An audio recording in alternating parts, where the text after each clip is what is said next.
Hi, I'm Chris with Autoscope, and this is the Autoscope Minute. When I was growing up, I remember my grandfather telling me that the two things you never cheap out on a car is a battery and tires, because they're the things that when they go, they always happen at the least opportune time. On a question that we get frequently from clients, and one that we got yesterday, was, well, why can't I just put an inexpensive battery into my BMW? Well, this particular BMW actually had two batteries. One thing on BMWs is they actually require the battery to be registered to the engine control module. This changes the charging algorithm of the car.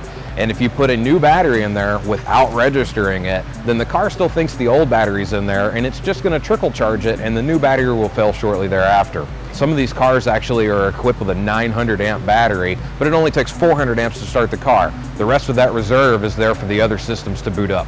I'm Chris with Autoscope, and that was the Autoscope Minute. Please tune in tomorrow for another tip.